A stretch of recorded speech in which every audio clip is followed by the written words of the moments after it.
দিদি দিদি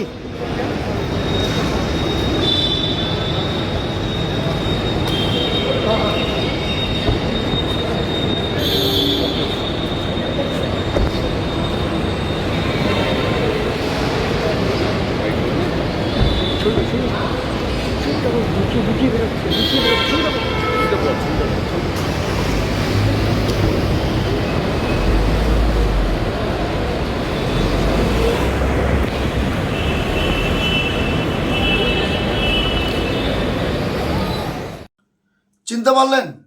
ইনি হলেন সায়নী ঘোষ, তৃণমূল যুব সভানেত্রী এবং যাদবপুরের সাংসদ। সেই সায়নী ঘোষ, তিনি কি আদৌ শিবির বদলেছেন নাকি এখনো মমতা বন্দ্যোপাধ্যায়ের সঙ্গে আছেন? কাকলি ঘোষদস্তিদার শতাব্দী রায়দের নেতৃত্বে তিনিও কি বিদ্রোহী তৃণমূল সাংসদদের চিঠিতে সই করেছেন নাকি এখনো অভিষেক বন্দ্যোপাধ্যায়কেই নেতা বলে মেনে নিচ্ছেন? দিল্লিতে সত্যি সত্যি কি তার সঙ্গে রাজ্যের মুখ্যমন্ত্রী শুভেন্দু অধিকারীর বৈঠক হয়েছে নাকি সেটা শুধুই রটনা বা জল্পনা? এখন থেকে কি তিনি এনডিএ জোটের সাংসদ নাকি মমতাপন্থী তৃণমূলেরই সাংসদ? এহেন সব প্রশ্নের উত্তর খুঁজতে এদিন সকাল সকাল কলকাতা বিমানবন্দরে হাজির হয়েছিলেন সংবাদ মাধ্যমের প্রতিনিধিরা। তিনি দিল্লি থেকে ফিরলেন, বিমানবন্দর থেকে বেরোলেন এবং গাড়ি করে সটান তার যাদবপুরের বাড়িতে চলে গেলেন। ফলে সংবাদ মাধ্যমের প্রতিনিধিরা এই প্রশ্নের উত্তরগুলো পেল না, তাদেরকে হতাশই হতে হলো। কিন্তু সবকিছু ছাপিয়ে এদিন ভাইরাল হয়েছে এই ভিডিওটি। এই কিছুদিন আগেও মমতা বন্দ্যোপাধ্যায় স্টাইলে আটপৌড়ে শাড়ি, পায়ে সাদা হাওয়াই চপ্পল পরে একটু মমতাময়ী সাংসদ হয়ে রাজনীতির ময়দানে লড়াই করছিলেন সেই সায়নী ঘোষকেই এদিন দেখা গেল মাথায় টুপি, চোখে রোদ চশমা মানে সানগ্লাস, মুখে মাস্ক পরে, কানে মোবাইল দিয়ে কার্যত সংবাদ মাধ্যমের অস্বস্তিকর প্রশ্নগুলো এড়াতেই নিজেকে আড়ালে রেখে মুখ লুকিয়ে সমস্ত সংবাদ মাধ্যমের প্রতিনিধিদের অ্যাভয়েড করে সাদা গাড়িতে চেপে বাড়ির উদ্দেশ্যে চলে গেলেন। আপনারা দেখেছেন এই সায়নী ঘোষই দুদিন আগে ঋতব্রত বন্দ্যোপাধ্যায় সহ বিদ্রোহী বিধায়ক হোক কিংবা দিল্লিতে কাকলি ঘোষদস্তিদার শতাব্দী রায়দের মতো বিদ্রোহী সাংসদই হোক, তাদের উদ্দেশ্যে কটাক্ষ ছুড়ে দিয়েছিলেন এবং তিনি জানিয়েছিলেন মমতা বন্দ্যোপাধ্যায়ের সঙ্গে ছিলেন, আছেন, আগামীতেও থাকবেন এবং বিজেপির চোখে চোখ রেখে লড়াই করবেন। কিন্তু সপ্তাহ কাটতে না কাটতে সায়নী নিজেই যাদেরকে কটাক্ষ করেছিলেন তাদের দলে গিয়ে নাম লিখিয়েছেন বলে এখনো পর্যন্ত খবর। এই কারণেই বলছি এখনো পর্যন্ত খবর, কারণ সেই চিঠিতে সায়নীর স্বাক্ষর আছে কিনা তা এখনো প্রকাশ্যে আসেনি এবং সায়নী ঘোষ তো মুখ খোলেনি। তাই আমি বললাম এখনো পর্যন্ত খবর, মানে সূত্রের খবর, সায়নী ঘোষ নিজেও বিদ্রোহী হয়ে সেই চিঠিতে স্বাক্ষর করেছেন। দেখুন, আমি রাজনীতির নীতি, নৈতিকতা, ইডিওলজি, আদর্শ সে আলোচনায় ঢুকছি না, কারণ আমি নিজেও আগে বলেছি, আজকে বলছি, আগামীতেও বলবো, নীতি নৈতিকতার বাইরেও সংসদীয় রাজনীতিতে আরও একটি বড় প্রেক্ষাপট আছে, সেটা হলো নাম্বার বা অঙ্ক বা সংখ্যা। রাজনীতির ময়দানে নেমে আপনি যতই নীতিবাগী হয়ে নীতির বুলি আওড়ান না কেন, সংসদীয় গণতন্ত্রে ক্ষমতায় থাকতে হলে সংখ্যাই শেষ কথা বলে, কারণ মেজরিটি গ্র্যান্টেড। সেই জায়গা থেকে সায়নী ঘোষ 4 দিন আগে কি বলেছেন আর 4 দিন পরে 180 ডিগ্রি ঘুরে গিয়ে কি বলছেন সেটা অন্তত আমার কাছে ইররিলেভেন্ট, কারণ ভারতবর্ষের রাজনীতিটা আজকের নয়, দীর্ঘদিন থেকে একটা অন্য সমীকরণে চলে, ওই অঙ্কের হিসাবের জন্যই। অর্থাৎ ওই আমি যেটা বলি না, রাজনীতি সম্ভাবনার শিল্প, রাজনীতিতে পার্মানেন্ট শত্রু বা বন্ধু বলে কিছু হয় না। রাজনীতি পরিবেশ পরিস্থিতি অনুযায়ী তার নিজের গতিপথ পরিবর্তন করে। ফলে সেক্ষেত্রে সায়নী ঘোষ 4 দিন আগে কি বলছেন বা 4 দিন পরে কি করছেন সেটা খুব একটা তাৎপর্যপূর্ণ বলে আমার অন্তত মনে হয় না। এই কম্বিনেশন দেখবেন আবার 6 মাস পরে উল্টে গেছে বা 6 বছর বাদে উল্টে গেছে, কারণ এগুলো দেখে দেখে আমরা অভ্যস্ত। কিন্তু সায়নী ঘোষের এই অদ্ভুত সাজ, মাথায় টুপি, চোখে সানগ্লাস, মুখে মাস্ক পরে, কানে মোবাইল দিতে দিতে কার্যত মুখ লুকিয়ে, মুখ আড়াল করে সংবাদ মাধ্যমের অস্বস্তিকর প্রশ্ন এড়িয়ে তিনি যে বিমানবন্দর থেকে সটান চলে গেলেন, এটা নিয়েই কিন্তু কটাক্ষ করেছেন তৃণমূলের মুখপাত্র তথা বেলেঘাটার তৃণমূল বিধায়ক কুণাল ঘোষ। সায়নী ঘোষকে নিয়ে সংবাদ মাধ্যমের প্রশ্নের উত্তরে তিনি ঠিক কি বললেন একবার শুনবো। সায়নী ঘোষ তিনি কোথায়? নিয়ে তৃণমূল যুব কংগ্রেসের অফিসিয়াল হোয়াটসঅ্যাপ গ্রুপের সায়নী ঘোষের আমি এয়ারপোর্ট থেকে বেরোনোর একটি ছবি দেখলাম আপনাদের সব চ্যানেলে। তাতে আমার দেখে মনে হচ্ছিল যে আপনারা বোধহয় করোনার সময়ের ছবি আপনারা দেখাচ্ছেন, কারণ মুখ টুক ঢাকা, মানে করোনার সময় আমরা যেসব আপনারা আগে চেক করুন ওটা আজকের ছবি কি ছবি না। হঠাৎ এত তাহলে উনি এত মুখ ঢাকতে যাবেন কেন? উনি এমন কি করেছেন যে মুখ ঢেকে চলাফেরা করবেন? আপনারা চেক করুন যে আজকের ছবি কিনা, কারণ এ তো পুরো করোনার সময়ের ছবি। এয়ারপোর্ট থেকে বেরোচ্ছেন, মুখ ঢাকা, সে একটা ভয়ঙ্কর একটা গোপন গোপন গোপন গোপন ভাব। হয় তিনি দলে আছেন, নইলে তিনি একটা ভয়ঙ্কর বিপ্লবী। দুটোর মাঝখানে তো কিছু নেই, কিন্তু তার জন্য মুখটা ঢাকতে হবে কেন? আপনারা আরেকবার চেক করুন ওটা সত্যিই সায়নী ঘোষ। কিন্তু যারা বলছেন যে ওনাকে তো গত কয়েক বছর ধরে তো পাওয়াই যেত না। বেশ করেছেন যারা বলেছেন। যারা কেউ যদি গ্রুপে কোনো যুব কংগ্রেস, তৃণমূল যুব কংগ্রেসের গ্রুপে যদি সভানেত্রী, রাজ্য সভানেত্রী কোনো অবস্থান নিয়ে প্রশ্ন করে থাকেন, সঠিক কাজ করুন। আমি দাবি করার কেউ নই। আমি বারবার বলছি যে কোনো দল, এত বড় দল, কোথাও ভুল হতে পারে, কিন্তু ভুলের রিপিটেশন হতে থাকলে সেটা যে কর্মীরা পুরোদস্তু দলের উপর আস্থা রাখছে, মমতা বন্দ্যোপাধ্যায় অন্তঃপ্রাণ, তাদেরও একটা দুঃখ পাওয়া বা বিরক্তি, একদম এই গ্ল্যামার ধরে এনে নৈবেদ্যের নাড়ুর মতো মাথায় বসিয়ে দিতে হবে। আর যারা সংগঠনটা প্র্যাকটিক্যালি গ্রাউন্ডে করেন তখন তারা তাকে ফোনেও পাবেন না। তো সেই সব জায়গায় যদি তারা কেউ জানতে চান যে আমরা এত রকম মিডিয়ায় খবর দেখছি, তাহলে আমাদের সভানেত্রী স্পষ্ট জানিয়ে দিন। হয় বলবেন আমি সভানেত্রী, দুর্দিনে কর্মীদের পাশে থেকে লড়ছি, আছি, যা লড়ছে সব ভুল, অথবা বলবেন যে আমি একটা ভয়ঙ্কর বিপ্লব করেছি। যে অবস্থানটা তো তারা চাইতে পারেন। এখন দলের লিডারশিপকে তো পাশে দরকার।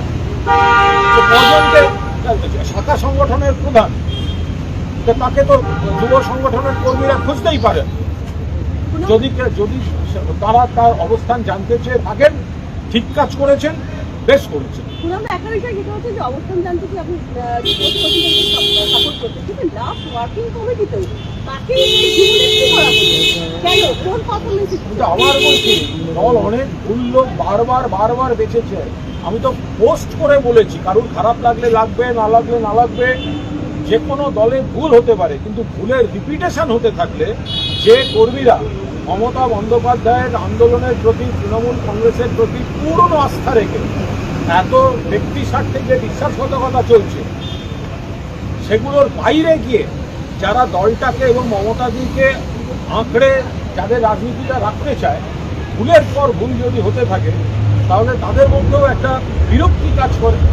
কুণাল ঘোষ একদিকে যেমন সায়নী ঘোষের এই অদ্ভুত সাজ পোশাককে কটাক্ষ করলেন, আপনারা বুঝতেই পারলেন, ঠিক একইভাবে কুণাল ঘোষ শীর্ষ নেতৃত্ব অর্থাৎ মমতা বন্দ্যোপাধ্যায়, অভিষেক বন্দ্যোপাধ্যায়, তাদের উদ্দেশ্যেও কিন্তু একটি বার্তা দিলেন।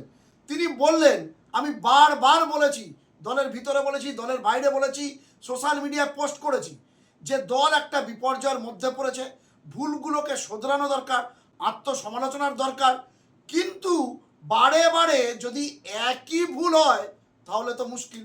দলের বিপর্যয়ের পর যখন একের পর এক বিধায়ক, সাংসদ দল ছেড়ে অন্য ব্লক বানাচ্ছেন, পঞ্চায়েত মিউনিসিপ্যালিটির একের পর এক জনপ্রতিনিধিরা জেলে যাচ্ছেন কিংবা দল ছেড়ে দিচ্ছেন, পদত্যাগ করছেন, একের পর এক পদাধিকারীরা, নেতা নেত্রীরা দল থেকে মুখ ফেরাচ্ছেন, তখন তার কারণ অনুসন্ধান না করে আমরা এমন কিছু করছি যেটা পুরনো ভুলেরই পুনরাবৃত্তি। এই যেমন তৃণমূলের সমস্ত কমিটি ভেঙে দেওয়া হয়েছিল, তারপর সেই কমিটিগুলোতে কিছু পরিবর্তন আসে, কিন্তু তৃণমূল যুব সংগঠন অত্যন্ত গুরুত্বপূর্ণ একটি সংগঠন, সেই সংগঠনের মাথায় সায়নী ঘোষ ছিলেন, আবার তাকেই সেই সংগঠনের মাথায় বসানো হয়েছে। এই রকম ভুল বারবার হবে কেন, এটা নিয়েই কিন্তু কুণাল ঘোষ সায়নীকে কটাক্ষ করার পাশাপাশি দলের শীর্ষ নেতৃত্বের দিকেও আঙুল তুলেছেন। বিষয়টি নিয়ে মৃত্যুঞ্জয় পাল, তৃণমূল যুবর প্রাক্তন সাধারণ সম্পাদক, অর্থাৎ সায়নী ঘোষের নেতৃত্বে যিনি যুব তৃণমূলটা করতেন, তিনি ঠিক কি বলছেন, তার বক্তব্য কি আমাদের তৃণমূল যুব কংগ্রেসের সভানেত্রী এবং যাদবপুরের সাংসদ সায়নী ঘোষকে নিয়ে বিগত দুদিন ধরে কিছু খবর সামনে আসছে মিডিয়ার মাধ্যমে। আমরা জানতে পারছি উনি হয়তো কখনো ওই নতুন ব্লক যারা ভালো তৃণমূল হয়ে এনডিএকে সমর্থন করছেন সেখানে আছেন, কখনো জানতে পারছি উনি সরাসরি বিজেপিতে গেছেন। তো সায়নী ঘোষের অবস্থানটা কি সেটা সায়নী ঘোষ নিজে জানাক, না হলে দল আমাদের জানাক। আমাদের যে লাস্ট রাজ্যের যুব কংগ্রেসের যে পূর্ণাঙ্গ কমিটি আছে তাতে আমি সাধারণ সম্পাদক হিসাবে যে আমাদের হোয়াটসঅ্যাপ গ্রুপটা আছে সেখানেও আমি সায়নী ঘোষের কাছে এবং দলের কাছে জানতে চেয়েছি। আমি ফেসবুকের মাধ্যমে সায়নী ঘোষ এবং তৃণমূল কংগ্রেসের কাছে জানতে চেয়েছি। আমরা জানতে চাই যে দল তো এই নির্বাচনের ফলাফলের পরে সমস্ত সভাপতিদের সংগঠনে চেঞ্জ করে দেয়, একমাত্র সায়নী ঘোষ বহাল থাকে। তো এই পরিস্থিতিতে সায়নী ঘোষ কি ভাবছেন, সায়নী ঘোষের অবস্থান কি এবং দল সায়নী ঘোষ নিয়ে কি ভাবছেন, সেই অবস্থানটা আমাদের মতো তৃণমূল কংগ্রেস এবং যারা তৃণমূল যুব কংগ্রেসটা করেছি, সায়নী ঘোষ তো করেননি, সায়নী ঘোষকে বসিয়ে দেওয়া হয়েছে হঠাৎ করে নিয়ে এসে। তো যারা বসিয়েছেন তারা দয়া করে আমাদের একটু ক্লিয়ার করে দেবেন, যে আমাদের জানিয়ে দেবেন যে সায়নী ঘোষের অবস্থানটা কি। এক্স্যাক্টলি মৃত্যুঞ্জয় পাল, তৃণমূল যুব কংগ্রেসের প্রাক্তন রাজ্য সাধারণ সম্পাদক, তার বক্তব্য হলো এখনো তো তৃণমূল যুবর হোয়াটসঅ্যাপ গ্রুপটা রয়েছে যেখানে সায়নী ঘোষ তৃণমূল যুবর সভানেত্রী, সেখানে তিনি কোনো প্রশ্নের উত্তর দেন না, আগামী দিনে কিভাবে পথ চলা হবে না চলা হবে তারা সব উদ্ভ্রান্তের মতো ঘুরছেন। এরমভাবে কতদিন আর তারা দলটাকে ভালোবেসে মমতা বন্দ্যোপাধ্যায়ের আবেগে সামিল হয়ে দলটা করবেন? এভাবে তো ধীরে ধীরে সবাই চলে যাবে। আসলে বিধায়ক সাংসদরা তো নিজেদের মতো জায়গা খুঁজে নেবেন, কিন্তু যারা গ্রাসরুট লেভেলে নিঃস্বার্থভাবে শুধুমাত্র দলটাকে ভালোবেসে চলছেন তারা তো কনফিউজ, তারা তো বুঝতেই পারছেন না দল আসলে কি চাইছে। এর আগে আপনাদের মনে থাকবে ওই ফলতার জাহাঙ্গীর, যাকে আজকের হাফ প্যান্ট পরিয়ে পুলিশ ঘোরাচ্ছিল, সেই জাহাঙ্গীর যখন নিজেকে নির্বাচন থেকে সরিয়ে নিয়েছিলেন ঠিকই করেছিলেন, তার হয়ে কেউ প্রচারে যাচ্ছে না, কিচ্ছু করছে না, তিনি কি করবেন? কিন্তু নির্বাচন থেকে যখন সরিয়ে নিয়েছিলেন দলের শৃঙ্খলা রক্ষা কমিটি কেন সেই মুহূর্তে জাহাঙ্গীরকে বহিষ্কার বা এক্সপেল করলো না? দলের কি সিলেক্টিভ নীতি? এক একজন ব্যক্তির জন্য এক এক রকম নিয়ম। ঋতব্রত সন্দীপন সাহাকে এক্সপেল করা হলো, বাকি যারা নাম লেখালেন তাদের বিরুদ্ধে দল কোনো সিদ্ধান্ত নিল না। ঠিক একইভাবে কাকলি ঘোষ দস্তিদার কিংবা শতাব্দী রায় দলের বিরুদ্ধে যাওয়ার পর তাদেরকে আবার এক্সপেল করা হলো না। অর্থাৎ দল কি চাইছে? কি সায়নী ঘোষকে আবার যুব সভানেত্রী করেছে, কিন্তু সায়নী ঘোষের অবস্থানটা কি সেটা সায়নী ঘোষও ক্লিয়ার করছে না, দলের শীর্ষ নেতৃত্ব ক্লিয়ার করছে না। ফলে বিজেপিকে দোষ দিয়ে লাভ নেই, প্রশাসনকে দোষ দিয়ে লাভ নেই। আগে তৃণমূলের শীর্ষ নেতৃত্ব ঠিক করুক তারা কোন পথে চলতে চাইছেন, তারা সিদ্ধান্ত কি নিচ্ছেন। মমতা বন্দ্যোপাধ্যায় বলছেন কর্মীরাই তার দলের সম্পদ। এই মৃত্যুঞ্জয় পালরা তো কর্মী, তারা তো বুঝতেই পারছেন না তারা কোন নেতৃত্বের দ্বারা পরিচালিত হচ্ছেন। এরমভাবে কিন্তু একে একে বিজেপির দরকার নেই, পুলিশ প্রশাসনের দরকার নেই, অন্য কোনো চাপ বা প্রলোভনের দরকার নেই। এরমভাবে চলতে থাকলে না সবাই ধীরে ধীরে কিন্তু মমতা বন্দ্যোপাধ্যায়ের পাশ থেকে সরে যাবে। সেই দেয়াল লিখনটা কিন্তু শুরু হয়ে গিয়েছে। যত দিন যাচ্ছে ছবি তো আরো স্পষ্ট হয়েছে। তৃণমূলের এই দল ভাঙানো খেলায় শুধু বিজেপিকে দোষ দিয়ে লাভ নেই। বিজেপি তো চাইবেই তাদের প্রতিপক্ষ যত বেশি পারে দুর্বল হোক, তাদের তো রাজনৈতিকভাবে সেটা সুবিধা, সব দলই সেটা চাইবে প্রতিপক্ষকে দুর্বল করতে। কিন্তু তৃণমূলের এই সর্বনাশের জন্য বা তৃণমূল উঠে যাওয়ার জন্য সবচেয়ে বেশি যদি কেউ দায়ী হয় সেটা কিন্তু তৃণমূল নেতৃত্ব। তাহলে সম্পদ যাদেরকে বলা হচ্ছে সেই নিচুতলার কর্মী তাদেরকেই দিশা দেখাতে পারছে না। এই ইন্ডিয়া জোটের একটা বৈঠক হলো, গত 24 ঘন্টায় কংগ্রেসের সঙ্গে নাকি কি একটা কম্বিনেশন হচ্ছে, এটা নিয়ে এত আলোচনা হলো।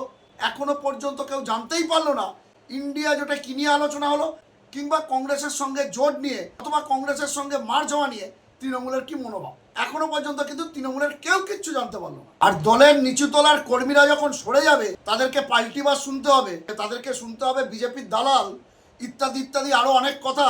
আর দলের শীর্ষ নেতৃত্ব কোনো দিশা দেখাতে পারবেন না, তার বেলা কোনো দোষ নেই। শুধুমাত্র নিচুতলার কর্মী যারা নিঃস্বার্থভাবে দলটা করে তাদের ওপরই ওই পাল্টিবাজ, জার্সি বদল, ধান্দাবাজ, সুবিধাবাদী, বিজেপির দালাল এই প্রশ্নগুলো ধেয়ে আসবে। এমন মামদবাজি করে অন্তত রাজনীতি হয় না, এটাই সম্ভবত বোঝাতে চাইলেন কুণাল ঘোষ, মৃত্যুঞ্জয় পালরা। দর্শক বন্ধুরা, আপনারা এই বিষয়ে কি বলছেন অবশ্যই কমেন্ট করে জানাবেন। আপনাদের গুরুত্বপূর্ণ মতামত ও পরামর্শ খবরওয়ালা সোমনাথ ইউটিউব চ্যানেলকে আরও সমৃদ্ধ করবেন। ভালো থাকবেন, সুস্থ থাকবেন, সতর্ক থাকবেন। খবরওয়ালা সোমনাথ ইউটিউব চ্যানেলের সঙ্গে থাকবেন। নমস্কার।